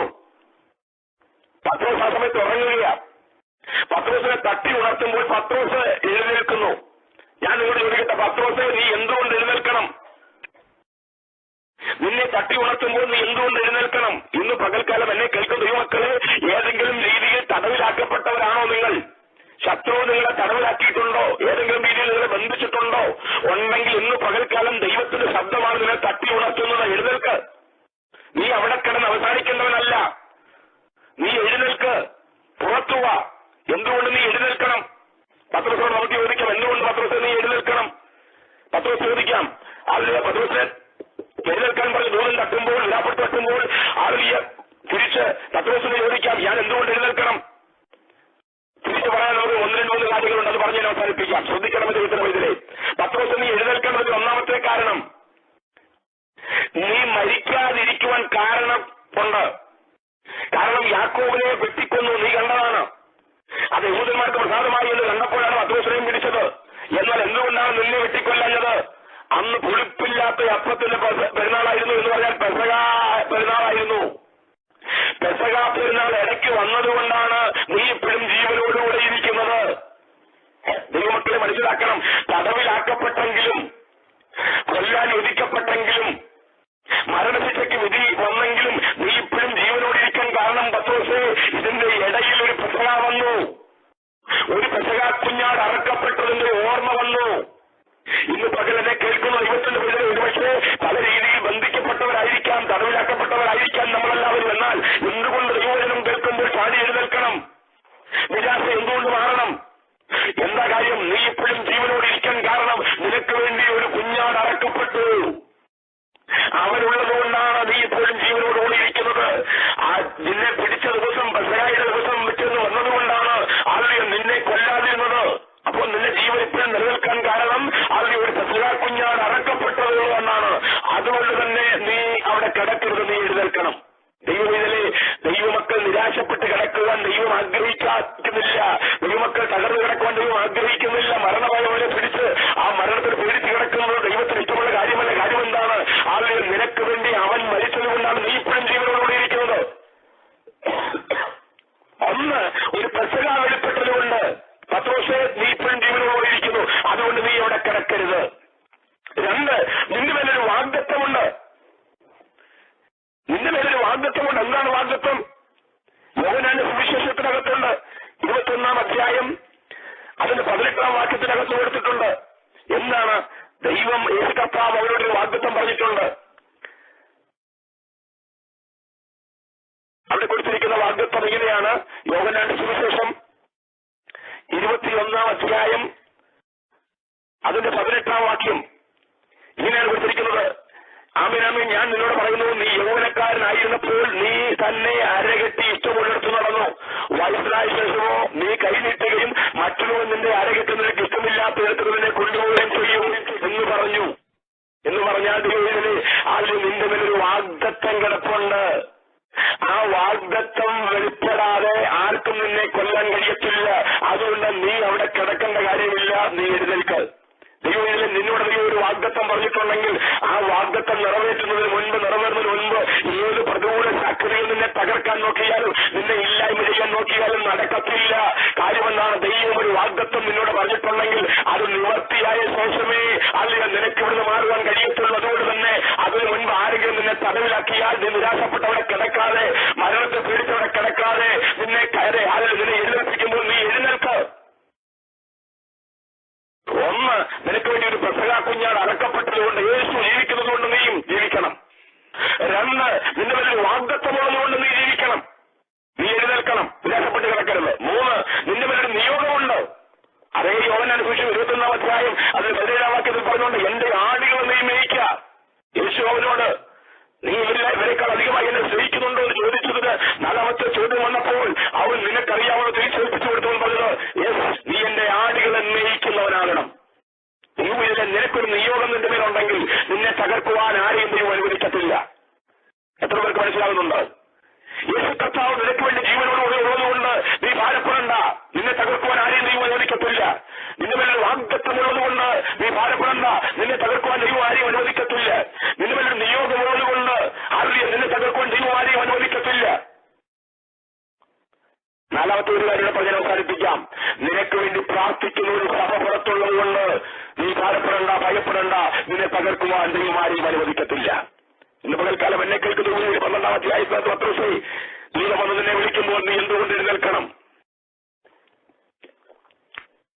4 പേർ വീതമുള്ള 4 കൂട്ടത്തിൽ നീ എന്തുകൊണ്ട് ഭയപ്പെടാതിരിക്കണം? എന്തുകൊണ്ട് കാരാഗ്രഹത്തിൽ നീ എന്തുകൊണ്ട് ഭയപ്പെടാതിരിക്കണം? ഹെരോദാവിന്റെ കൽപ്പന എന്തുകൊണ്ട് ഭയപ്പെടാതിരിക്കണം? 4 കൂട്ടം കാര്യമാണ് ഞാൻ പറഞ്ഞത്. നിനക്ക് വേണ്ടി ഒരു കുഞ്ഞാട് അറക്കപ്പെട്ടത് കൊണ്ട് നീ ഭയപ്പെടണ്ട. നിന്റെ മേലൊരു വാഗ്ദത്തമുള്ളതുകൊണ്ട് നീ ഭയപ്പെടണ്ട. നിന്റെ മേലൊരു നിയോഗമുള്ളതുകൊണ്ട് നീ ഭയപ്പെടണ്ട. നിനക്ക് വേണ്ടി പ്രാർത്ഥിക്കുന്ന ഒരു ദൈവസഭ, പോരാടുന്ന ഒരു ദൈവസഭയുള്ളതുകൊണ്ട് നീ ഭയപ്പെടണ്ട. നിനക്ക് വിടുതലുണ്ട്. ഇന്ന് പകൽക്കാലം എന്നെ കേൾക്കുന്ന ദൈവമക്കളോട് ഞാൻ പറയട്ടെ, ആരെങ്കിലും ഏതെങ്കിലും വിഷയത്തിൽ നിരാശപ്പെട്ടിരിക്കുന്നെങ്കിൽ എന്റെ ഭാവി എന്തായി തീരും? എങ്ങനെ മുൻപോട്ട് പോകും? ശത്രു എനിക്കെതിരെ കെണിയൊരുക്കിയിരിക്കുന്നു, എനിക്കെതിരെ വല വിരിച്ചിരിക്കുന്നു, ഞാൻ കെണിയിൽ അകപ്പെട്ടിരിക്കുന്നു, പലരാൾ ബന്ധിക്കപ്പെട്ടിരിക്കുന്നു എന്നൊക്കെ ചിന്തിച്ച് മരണം അത് പലപ്പോഴും എന്നെ വേദനിപ്പിക്കുന്നു, എന്നെ ഭയപ്പെടുത്തുന്നു എന്നുള്ള ചിന്തയൊക്കെ വെളിപ്പെടുന്നുണ്ടെങ്കിൽ ഇന്ന് പകൽക്കാലം തിരിച്ചറിയേ ഈ ദൈവവചനം നിന്നോട് പറയുന്നു, നിനക്ക് വേണ്ടി ഒരു കുഞ്ഞാട് അറക്കപ്പെട്ടതുകൊണ്ട് നീ ഭയപ്പെടരുതെന്നതിനെയും, നിന്റെ മേലൊരു വാഗ്ദത്തമുള്ളതുകൊണ്ട് നീ ഒന്നിനെയും ഭയപ്പെടരുത്. നിന്റെ മേലൊരു നിയോഗമുള്ളതുകൊണ്ട് നീ ഒന്നിനെയും ഭയപ്പെടരുത്. നിനക്ക് വേണ്ടി പ്രാർത്ഥിക്കുന്ന ഒരു ദൈവസഭയുള്ളതുകൊണ്ട് നീ ഒന്നിനെയും ഭയപ്പെടരുത്. കാരണം നീ കാരാഗ്രഹത്തിൽ അവസാനിക്കുവാനുള്ളതല്ല. നീ പുറത്ത് പ്രാർത്ഥിക്കുന്ന ദൈവജനത്തിന് നടുവിൽ വന്ന് ദൈവം വിടുവിച്ച സാക്ഷ്യം വെളിപ്പെടുത്താനുള്ളവനാണ്. അനേക ഇടങ്ങളിൽ ദൈവജനത്തെ നയിക്കുവാനുള്ളവനാണ്. മനസ്സിലാകുന്ന ദൈവമക്കൾക്കായി സ്തോത്രം ചെയ്യുന്നു. ഇവിടെ നമ്മളിവിടെ കാണുന്നത് 9-ാം വാക്യവും 10-ാം വാക്യവും വായിക്കുമ്പോൾ ദൂതൻ മുഖാന്തരം വിടുതൽ അനുഭവിക്കുന്നു. ദൂതൻ മുഖാന്തരം വിടുതൽ, സഭയുടെ ശ്രദ്ധയുള്ള പ്രാർത്ഥന. ആ പ്രാർത്ഥനയുടെ നടുവിലേക്ക് ഇതാ പത്രോസ് കടന്നു ചെല്ലുക. പത്രോസ് വിടുതൽ പ്രാപിച്ച പത്രോസ് കടന്നു വന്ന് അലലിയ പ്രാർത്ഥിക്കുന്ന മുറിയുടെ വാതിൽക്കൽ മുട്ടുന്നു. ബാല്യക്കാരി വന്ന് കടവ് തുറക്കുന്നു. അവൾക്ക് സന്തോഷമുണ്ടാകുന്നു. അവൾ ഓടിച്ചെന്ന് സഹോദരന്മാരുടെ പറയുന്നു. അവർ വന്ന് വാതിൽ തുറക്കുന്നു. അവർ വിസ്മയിക്കുന്നു എന്ന പുസ്തകം പറയുന്നു. വിസ്മയിക്കുന്നു. ആരെ കണ്ട്? പ്രാർത്ഥനയുടെ മറുപടി കണ്ട് അവർ വിസ്മയിക്കുന്നു. അവർ വിസ്മയിക്കാൻ കാരണമുണ്ട്. പ്രാർത്ഥിക്കാനാണ് ഇരുന്നതെങ്കിലും ഇല്ലാതിരുന്ന വിഷയമെങ്കിലും ഇത്ര പെട്ടെന്ന് ഒരു വിടലുണ്ടാകുമെന്ന് വിശ്വസിച്ചില്ല. നിങ്ങൾ ഇന്ന് പകൽക്കാലം ഒരു ആത്മാവിൽ ബോധ്യം പറയാം. നീ പ്രാർത്ഥിക്കുന്ന വിഷയത്തിന് അതിൽ വിടലുള്ളത് നമുക്ക് വിശ്വാസമുണ്ടെങ്കിലും പെട്ടെന്ന് അത്ഭുതം നടക്കുമെന്ന് വിശ്വസിക്കുന്നില്ലെങ്കിൽ ഇന്ന് പകൽക്കാലം തിരിച്ചറിഞ്ഞു, പെട്ടെന്ന് അത്ഭുതം ചെയ്യുവാൻ കർത്താവിന് കഴിയും. ഇവിടെ സഭ പ്രാർത്ഥിച്ചുകൊണ്ടിരുന്നപ്പോൾ പെട്ടെന്ന് തോന്നുന്നു അവിടെ ഇറങ്ങിയ അവസരം പറഞ്ഞു. പെട്ടെന്ന് മറ്റൊരു ആദ്യ മുറിയിൽ 120 ഒരുമനപ്പെട്ട് പ്രാർത്ഥിച്ചുകൊണ്ടിരുന്നപ്പോൾ പെട്ടെന്ന് ഒരു ശബ്ദം കേട്ടു. അപ്പോൾ ദൈവമക്കൾ ഒരു മനസ്സോടെ ഒരുമിച്ച് പ്രാർത്ഥിക്കുന്നിടത്തെല്ലാം പെട്ടെന്ന് അത്ഭുതം ചെയ്യും. സഭയെ ആത്മീയ ആയുധം തിരിച്ചറിഞ്ഞ് പ്രാർത്ഥനയുടെ ശക്തി തിരിച്ചറിഞ്ഞ് ഒരു മനസ്സോടെ ശ്രദ്ധയോടെ പ്രാർത്ഥിക്കാൻ തുടങ്ങിയാൽ പെട്ടെന്ന് പ്രശ്നങ്ങൾക്ക് പരിഹാരമുണ്ടാകും. പെട്ടെന്ന് അത്ഭുതങ്ങൾ നടക്കും. കാരണം പ്രാർത്ഥനയ്ക്ക് ശക്തിയുണ്ട്. പ്രാർത്ഥിക്കുന്ന ദൈവമക്കൾ, ദേവദാസന്മാരെ ദൈവമക്കൾ തിരിച്ചറിയണം. അവരുടെ പെട്ടെന്ന് അത്ഭുതങ്ങൾ നടക്കും. ഇവിടെ അതിൽ പ്രാർത്ഥിച്ചവർ വന്ന് കരുവ് തുറന്നപ്പോൾ പത്രോസിനെ കണ്ട അമ്പരന്ന് പോയി, വിസ്മയിച്ചു പോയി എന്ന് പറയുമ്പോൾ അതൊരു കാരണം. അവർ പോലും പ്രതീക്ഷിച്ചില്ല ഇത്രയും പെട്ടെന്ന് ഒറ്റ രാത്രി കൊണ്ട് തന്നെ ദൈവപ്രവൃത്തി വെളിപ്പെടുമെന്ന് അവരാരും വിശ്വസിച്ചില്ല. ഇതിനെ ഇന്ന് പകൽക്കാലം ഞാൻ വാക്കിൽ അവസാനിപ്പിക്കാം. നീ പ്രാർത്ഥിക്കാൻ തയ്യാറായാൽ, ആത്മീയ പോർക്കളത്തിൽ പോരാടാൻ തയ്യാറായാൽ, ആത്മീയ ആയുധമാകുന്ന പ്രാർത്ഥന നീ എടുക്കാൻ തയ്യാറായാൽ, അന്യഭാഷയിൽ പ്രാർത്ഥിക്കാൻ തയ്യാറായാൽ, ആത്മാവിൽ ജാഗരിക്കാൻ തയ്യാറായാൽ, നിനക്ക് വേണ്ടി തമ്പുരാൻ പെട്ടെന്ന് അത്ഭുതങ്ങൾ ചെയ്യും. ആ 12-ാം അധ്യായത്തിനകത്ത് നമുക്ക് കാണുവാൻ കഴിയുന്നത് 4-ാം വാക്യം. 1-ാം വാക്യത്തിനകത്ത് യാക്കോബിനെ വെട്ടിക്കൊല്ലുന്നു. 4-ാം വാക്യത്തിൽ പത്രോസ് തടവിലാകുന്നു. 5-ാം വാക്യത്തിൽ സഭ ശ്രദ്ധയോടെ പ്രാർത്ഥിക്കുന്നു. 5-ാം വാക്യം മുതൽ 7-ാം വാക്യം വരെ പ്രാർത്ഥനയുടെ ഫലമായി ജീവൻ അതെ കാരാഗ്രഹത്തിനകത്ത് വെളിപ്പെടുന്നു. ഇതാ 9-ാമത്തെ വാക്യങ്ങളിൽ ദൈവം മുഖാന്തരം വിടുതൽ പ്രാപിക്കുന്നു. ഇതാ ആളുകൾ 12 മുതൽ 17 വാക്യത്തിനകത്ത് മർക്കോസിന്റെ മാളികർ മോടിയുടെ മുൻപിൽ പ്രാർത്ഥനാ റൂമിന് മുൻപിൽ ഇതാ വന്ന് പത്രോസ് നിൽക്കുന്നു. പത്രോസിനെ കണ്ട് പ്രാർത്ഥിച്ചവർ അത്ഭുതപ്പെടുന്നു. അടുത്ത ആഴ്ച ആ തുടർമാനമായ ഭാഗങ്ങളും ചിന്തിക്കാൻ വളരെ പ്രാർത്ഥന നമുക്കായിരിക്കാം. കണ്ണുകളെ അടയ്ക്കാം. ദൈവമക്കളെ, ഇന്ന് പകൽക്കാലം 12-ാം അധ്യായത്തിൽ പ്രധാനമായി പറഞ്ഞ വിഷയം ഇതാണ്. സഭാ നേതൃത്വത്തിന് വേണ്ടി ദൈവമക്കൾ പ്രാർത്ഥിക്കണം. പിന്നീട് നമ്മൾ ചിന്തിച്ച വിഷയം ഇതാണ്. എന്തുകൊണ്ടാണ് ഹരോദാവുമാര് കൽകൊള്ളുന്നത്? എന്തുകൊണ്ടാണ്? എന്താണതിന് കാരണം? വില കൊടുത്ത് ആരാധിക്കാൻ ഒരു കാലത്ത് ഇറങ്ങിയവരുടെ അവിശ്വാസം. ഇതിലെ നമ്മളും വില ആരാധിക്കാൻ ഇറങ്ങി, മറ്റുള്ളവരുടെ നിന്നയും ദുഷിയും അപമാനവും സഹിച്ച് ആരാധിക്കാൻ ഇറങ്ങി. എന്നാൽ ഇപ്പോൾ നമ്മൾ ആത്മാവിലാണോ നടക്കുന്നത്, അതോ കൊട്ടാരത്തിലേക്കാണോ നമ്മുടെ യാത്ര? നക്ഷത്രത്തിന്റെ പുറകിലാണോ നമ്മുടെ യാത്ര, അതോ കൊട്ടാരത്തിലേക്കാണോ? നക്ഷത്രത്തിന്റെ പുറകിലാണെന്നുണ്ടെങ്കിൽ നമ്മുടെ കുഞ്ഞുങ്ങൾ സ്വസ്ഥമായിരിക്കും. എന്നാൽ നമ്മൾ കൊട്ടാരത്തിലോട്ടാണ് പോകുന്നതെങ്കിൽ നമ്മുടെ കുഞ്ഞുങ്ങൾ കൊല്ലപ്പെടും, അവർ തകർക്കപ്പെടും. നമ്മൾ നമ്മളെ തന്നെ ശോധന ചെയ്തറിയണം. ഇവിടെ ഇതാ പീഡിപ്പിക്കപ്പെടുന്നതിന് വേണ്ടി സഭ, ഉപദ്രവം അനുഭവിക്കുന്നതിന് വേണ്ടി സഭ ശ്രദ്ധയോടുകൂടെ പ്രാർത്ഥിക്കുന്നു. ആത്മീയ ആയുധം തിരിച്ചറിഞ്ഞ സഭ ഒരു വിടുതലിന്റെ സഭയായി ദൈവം മാറ്റുന്നു. ഈ ദിവസങ്ങൾ നമ്മുടെ സഭകൾ, നമ്മുടെ കൂട്ടങ്ങളൊക്കെ ഒരു ആത്മീയ ഉണർവിന്റെ സഭയായി തീരട്ടെ, ആത്മീയ പോരാട്ടത്തിന്റെ സഭയായി തീരട്ടെ, പ്രാർത്ഥനയുടെ സഭയായി തീരട്ടെ. അത്ഭുതങ്ങൾ നമ്മുടെ ജീവിതത്തിൽ, നമ്മുടെ കുഞ്ഞുങ്ങൾ, നമ്മുടെ കുടുംബത്തിൽ, നമ്മുടെ സഭയുടെ ഉല്ലാസന്മാരിലൊക്കെ വെളിപ്പെടുത്തക്കവണ്ണം, തട്ടുമത്സരം ചെയ്യത്തക്കവണ്ണം ഒരു പ്രാർത്ഥന ഗ്രൂപ്പായി നമ്മൾ മാറട്ടെ. തിരുവരകളിലേക്ക് നമ്മൾ ഏൽപ്പിച്ചു കൊടുക്കാം. പരിശുദ്ധ പിതാവേ, ഞങ്ങളുടെ പ്രാതിപത്യങ്ങളെ സമർപ്പിക്കുന്നു. ഇന്ന് പകൽക്കാലം കർത്താവെ കടന്നു വന്ന ദൈവത്തിന്റെ വചനം പഠിക്കുവാൻ ഞങ്ങളെ സഹായിച്ചതിനായി സ്തോത്രം. ഞങ്ങൾ കർത്താവെ ഞങ്ങളുടെ പ്രവർത്തികളെ തിരിച്ചറിയുവാൻ കർത്താവ് ഞങ്ങളെ സഹായിക്കണമേ. നല്ല സാക്ഷികളെ കർത്താവ് ഞങ്ങളെ കേൾപ്പിച്ചല്ലോ കർത്താവെ. ആ ശിഷ്യന്റെ കർത്താവെ കുടുംബത്തെ രക്ഷയിലേക്ക് നയിക്കുവാൻ കർത്താവ് സഹായിച്ചല്ലോ. തുടർന്ന് കർത്താവെ കർത്താവിന്റെ കൽപ്പനകൾ അനുസരിക്കാൻ കർത്താവ് ആ കുടുംബത്തെ സഹായിക്കണമെന്ന് പ്രാർത്ഥിക്കുന്നു. കർത്താവെ ഒരു ആത്മീയ ഗ്രഹം പണിയുവാൻ കർത്താവ് സഹായിക്കണമെന്ന് പ്രാർത്ഥിക്കുന്നു. കർത്താവെ ദൈവത്തിന് സംസാരിച്ച കർത്താവ് ദാസമായി പ്രാർത്ഥിക്കുന്നു. പലപ്പോഴും പ്രമാണമില്ലാത്തയിടത്ത് ഞങ്ങൾ പാപം കർത്താവെ അതിലകപ്പെടുകയാണ്, വേലുകൊളുത്തികൾ പോവുകയാണ്. കർത്താവെ ഞങ്ങൾ പ്രമാണത്തിൽ നിന്നുകൊണ്ട് കർത്താവ് വേലിക്കൊള്ളവരായി ചെയ്യുവാൻ കർത്താവ് സഹായിക്കണമെന്ന് പ്രാർത്ഥിക്കുന്നു. കർത്താവെ ദാസന്മാർക്ക് വേണ്ടി ആലലിയ സഭയുടെ മുൻപിൽ നിൽക്കുന്നവർക്ക് വേണ്ടി പ്രാർത്ഥിക്കുവാൻ കർത്താവെ ഞങ്ങളെ ഉണർത്തണമെന്ന് പ്രാർത്ഥിക്കുന്നു. കർത്താവെ ഞങ്ങൾ മുഖാന്തരം തലമുറ നഷ്ടപ്പെടുവാൻ അനുവദിക്കല്ലെന്ന് പ്രാർത്ഥിക്കുന്നു. കർത്താവെ ഈ പ്രേരണയെ അനുഗ്രഹിക്കുന്നതിന് പെൺകുളത്തെ രാജുപ്രശ്ന കുടുംബമായി അനുഗ്രഹിച്ച് എത്തപ്പെടുക്കൽ മറിച്ച് പ്രാർത്ഥിക്കുന്നു. ഇത് ഭാഗമാക്കാതെ എല്ലാ ദൈവക്കളെയും അനുഗ്രഹിക്കുന്നു. കർത്താവെ നാട്ടെ തിരുവല്ലേനെ മഹത്വമെടുക്കണം, അതിനെ സമർപ്പിക്കുന്നു. കർത്താവെ അടുത്ത ശനിയാഴ്ച കാണുവോളം കൃപയിൽ ഞങ്ങളെ പൊതിയണം. മഹത്വം മുഴുവൻ കർത്താവ് എടുക്കണം. യേശു ക്രിസ്തുവിൻ നാമത്തിൽ തന്നെ ആമേൻ. Thank you. God bless U.